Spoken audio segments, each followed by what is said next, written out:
what are the options for riding abroad? That was the thing I was most worried about there. Shooting off the edge of a berm to death. Oh, went for the wrong brake there. What are we doing today? Well, I'm on the Scout. I've swapped my brake hoses around. So, my right lever does my back brake and my left lever does my front brake. Like in the rest of the world apart from the UK.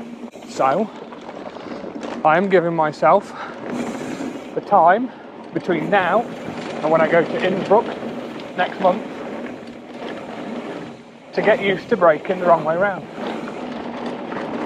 Because if I borrow a bike or hire a bike, it's probably going to be the wrong way around and I want to enjoy it.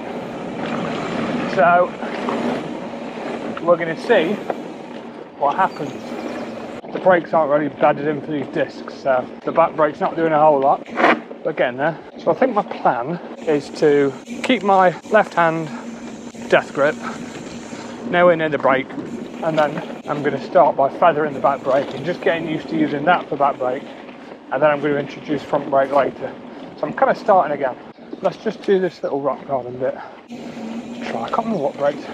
Basically, don't pull your front brake with it.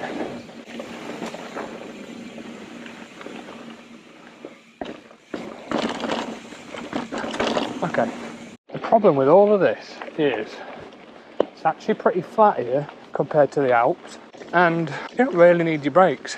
You can kind of decide how fast you want to go without brakes here. And what I found last time was the sheer kind of descent angles meant you did have to scrub speed off quite a bit when you were riding blind. So I've just put a bit of water on my back brake. That's better. It's noisy, but... Or I've just ruined my ride. What are the options for riding abroad? Well, take your own bike. For that I'd need a bag. I haven't got the box anymore. I'd want a proper bag. They're about £400. Then you've got your excess baggage there and back, 90 quid each way. You can hire one, somewhere between 70 and 90 euros for a day. If you want it more days, it's going to be quite expensive. The other element is, yeah, brakes being the wrong way around. So they're kind of the two main options. I'm quite lucky that I can potentially borrow a decent bike if I can get my head around brake levers. Okay, so we've got a slight descent here at the beginning of the blue, fairly near the beginning. Remembering to cover the right brake, which is my rear, and not touch the front unless of an emergency.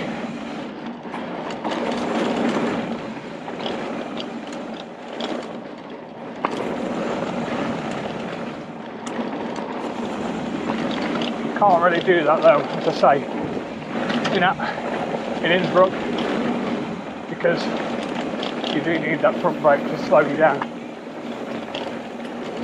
Feather a bit there.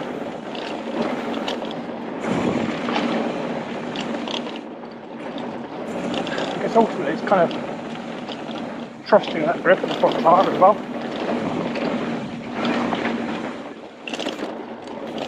Brake did nothing there. Probably should have done this with the other bike with my 4-pots.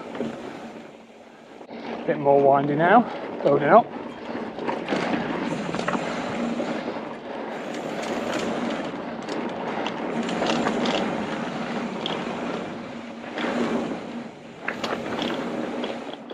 Well, I really went for the wrong brake there.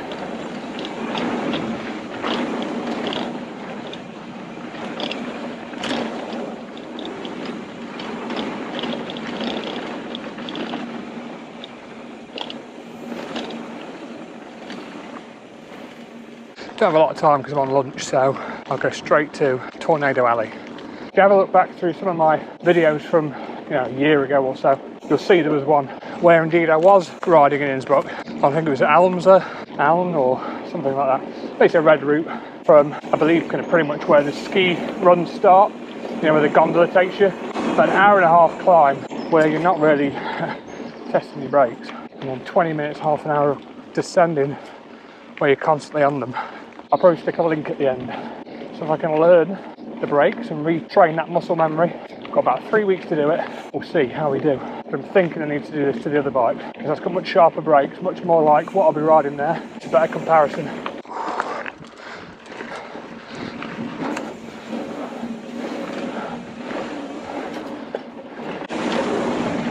Oh, went for the wrong brake there.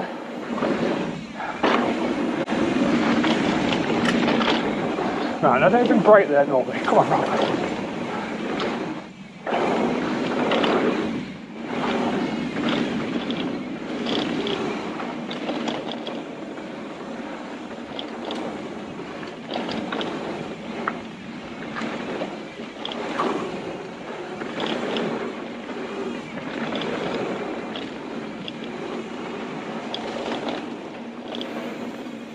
Feels so weird, like wider turning circle or something. Solid in the head. Okay, this is steep. This is a bit more Alpy.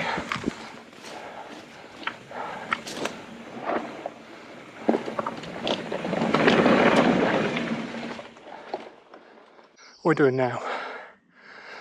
Downhill.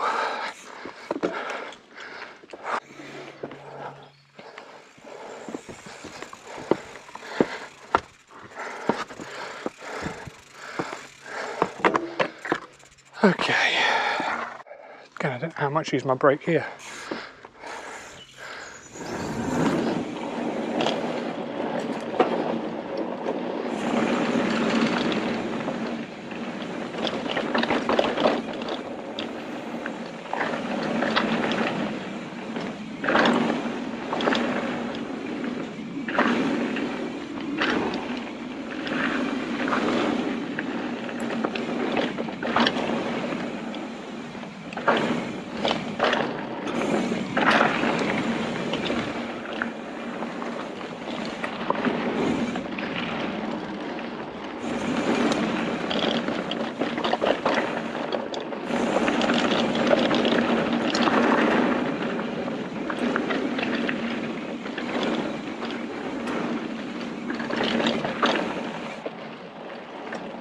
Okay, wasn't too bad. Definitely did a bit of feathering of front brake. I was dragging back a bit. So I think it's a case of, actually it's not that difficult. A few practices, but don't want to be trying it for the first time on an Alp here. And that's the thing. So my verdict is, I think I'm going to flip the brakes on the reactor, come again at the weekend, have longer here, session, a few different kind of techie downhill bits. Lots of downhill corners is what I need, you know, berms. That was the thing I was most worried about there, shooting off the edge of a berm to death. Don't really have that here. That's my plan. Not shooting off berms to death, but flipping the brakes on the reactor, see what it's like. This was a bit too easy because the brakes are crap. So another thought, do you reckon you could strip a full suspension bike down into small enough parts to fit in a suitcase?